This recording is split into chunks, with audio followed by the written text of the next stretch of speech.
just take a moment and make sure my feet are firmly planted on the ground in this moment. I don't know why I developed an eating disorder.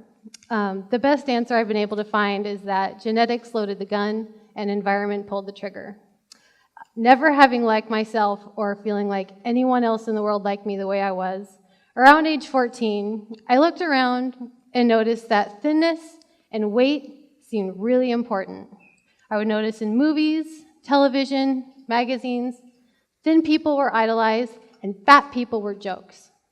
So, when I started restricting my food intake, learning how many calories were in everything, and developing rigid food rules to live by, it felt good and right.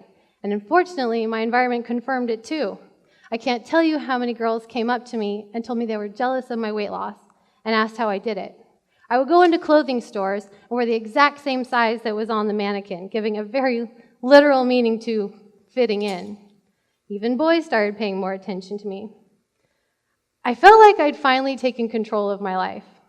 This was my identity. This was who I was, the skinny girl. Thinness, weight, sizes, numbers. These things mattered, and they mattered to me. And no one could try and tell me that they didn't matter when they so obviously did matter in my world. As the years went by, if the obsession became too much, or when my health started to deteriorate, I would attempt entering treatment.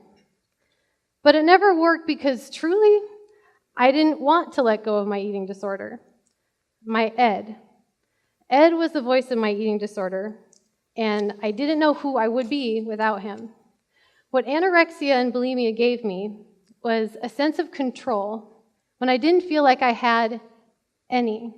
It was a distraction and soothing escape from the house I lived in, where I didn't understand why an alcoholic got to be the king who treated us however he wanted while we had to tiptoe. It gave me something to feel good about. What it took away from me, though, was everything. Every day for 14 years, 95% of my thoughts were dedicated to a maddening math problem of calories in, calories out, inches around my waist, numbers on a scale. The measures that made me feel safe and okay in the world I didn't understand. Imagine what it felt like for me then when I first got into a float tank last year. Absolutely horrifying. An environment without measurements, without weight. I tried floating after my friend Sandra Colm from the float shop suggested it, but when I got in the float tank, I was scared and alone. So I did what I would always do when I needed comfort, which was body checking. Obviously, I couldn't weigh myself, so I did this other body checking. I reached my arms around my waist to make sure my ribs were still protruding, just as they were that morning in bed. But they weren't. I couldn't feel them. My body felt completely different in the non-gravity environment. So I reached my hands immediately for my hip bones. My hip bones were a big thing for me. As long as I could feel my pointy hip bones, everything was okay. But the Epsom salt water was so slippery, my hands just slid right off. Even my body checking didn't give me comfort in the float tank. I was extremely alone. So I panicked, and I started crying, and tears rolled down my face. But I didn't want to let Sandra down. I wanted to get through this one float and then just never come back. So I had to find a way to feel good. And I noticed that kind of swishing my hair back and forth, kind of like a mermaid, felt good. So I did that until I don't remember anything else except the music playing. Although I didn't see at all how floating could help me in the long run, what I did like about it was how separated I felt entirely from the world. I could close the lid to the float tank and for 90 minutes pretend that the rest of the world just simply didn't exist. I could pretend that I didn't have the problems I was so tired of dealing with. For 90 minutes, it really didn't matter if I was skinny or not. Being able to get into a float tank was the same kind of instant relief and escape that I sought from binging and purging food, from restricting calories, or from taking drugs.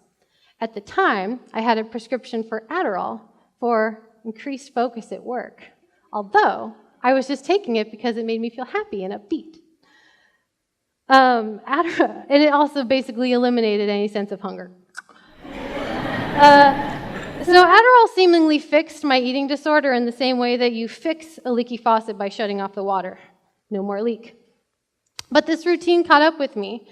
In addition to paranoia and delusion, I just wasn't able to function during the day or fall asleep without a pill. But I was worried that without pills and drugs, my eating disorder would ramp up again. And I was, as ashamed as I was of taking drugs, I was more ashamed of the cycle of binging and purging food. So, I started floating a lot, like every other day, sometimes every day. Some floats were first thing in the morning, and some floats were right after work. Either way, I was replacing floats with taking a pill or binging and purging food. I would be at my job, and at the time I was doing medical billing at a doctor's office, feeling the nasty withdrawals of trying to get off the drugs I was taking, and hearing my ed voice coming at me hard, telling me how fat I would become if I eat food or if I didn't throw up the food I'd already eaten, and know that at least by 6 p.m., when I got in a float tank, I would be feeling different. No matter what anxiety and discomfort I was feeling in that moment, I would at least know that at 6 p.m., I wouldn't be feeling that way anymore. Instant relief. Ed couldn't get me in the float tank. His screams of becoming fat and demands to count calories for the day had no power. Sure, he was waiting for me right outside the float tank, but for 90 minutes, what he said didn't matter. Actually, I started hearing a different voice. A voice I hadn't heard since I met Ed. And this voice and I took adventures. This voice challenged me to ask for less hours at work so I could be less stressed, which I did. This voice asked me what it might feel like if I were happy, something I've never actually thought to ask myself before until then. This voice challenged me to start meeting friends for coffee because she knew how lonely I was, which I did. And I found that I was calm enough to actually follow through. Being a calmer, more reliable friend to other people was a quality that I noticed I started to like about myself. Liking myself. That felt very different. In one float, this voice held my hand and flew me back to childhood to confront a previous trauma, but this time with the perspective of my adult self. As I, adult me, watched this scene as an onlooker, I whispered to younger me that everything would be okay and that she didn't do anything wrong to cause it. I assured her that someday she would be confident and surrounded by friends who love her. And finally, the trauma suddenly seemed to have less power. I know what you're thinking. That's your inner voice, Emily. Why didn't you listen to that all along? It makes so much sense. I couldn't hear that voice over Ed. Or I remember hearing it for a moment, and then Ed would swoop in and play on a reel all the mistakes I'd ever made in my life, and how I was nothing before he found me. After floating 1 to 4 times per week for about 6 months, though, I stopped hearing Ed's voice altogether. He just went away. I noticed that I would start my daily math problem of counting calories, and suddenly it seemed painfully boring. I noticed that I would eat food expecting to throw it up right after, and suddenly purging seemed like a hassle because then I would just be hungry again.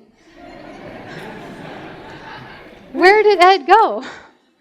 What happened was this. The more I got to know my inner voice, the more I got to know my identity outside of being just the skinny girl. The less I needed to be the skinny girl, the less I needed Ed. The more I liked myself, the less I needed Ed to tell me I was okay. The really incredible part about this is that until it happened to me, I didn't think that full recovery from an eating disorder was possible.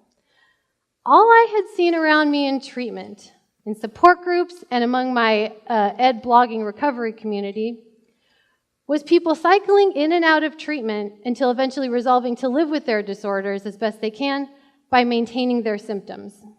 And that seemed really sad to me. When I turned 28 and realized that I'd had my eating disorder for half my life, and when I looked back and couldn't even remember a time that I didn't have it, I truly thought I was just permanently damaged. And I wasn't alone in that thought. A 2011 New York Times article by Abby Ellen called "In Fighting Anorexia, Recovery is Elusive" quotes Dr. Suzanne Dooley Hash, a former emergency room physician, regarding her own anorexia, saying, "I think I would be naive to think it would ever not be a part of my life." Ellen explains that most medical experts agree that 1/3 of people with an eating disorder will remain chronically ill. a third will die of their disorder, and a third will recover, with one significant caveat. There is little agreement as to what recovery means for people with anorexia. Most doctors believe that recovery from anorexia is rarely absolute and more often occurs by degrees. While patients may get better, aspects of their disease will continue to nag them. Ask my friends if they think any of my eating disorder still nags me. And they will tell you that the only part of my eating disorder that still nags me is the archaic but permeating belief that eating disorders are chronic diseases. Dr. Justin Feinstein at the Laureate Institute knows that sufferers deserve better than what they're getting. He believes in the plasticity of our brains to reach a point of full recovery, and that the float tank is our most valuable tool for guiding patients to their inner voices and empowering them to heal themselves. I have no doubt that the work he's doing is going to change how people with eating disorders view their own potential for recovery and have hope. Imagine my joy to wake up now and not even hear my Ed voice, to forget that that was a thing I once had to deal with. Ask me what I ate yesterday. I don't remember. Ask me what I'm eating for dinner tonight. I don't know yet. The quality of life I feel now is too good to just be a remission. The quality I feel now must mean full recovery. Talk about reprogramming. The book I wrote about this process of recovering for me is called Unsinkable, and you can actually read it for free. I just put it up on a website I made. It's emilykatennoren.com. And you can also buy a hard copy, and buy a couple copies for your float center, just in case someone picks it up and connects with it.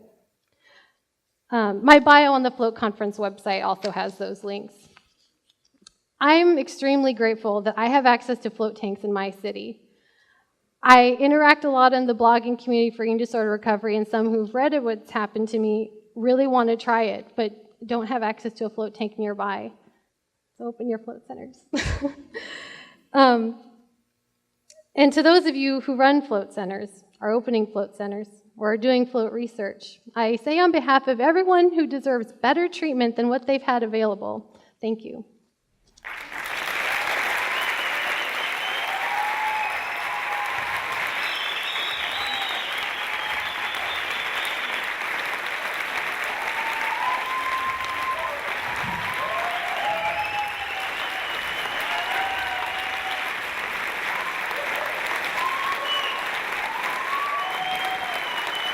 Thank you.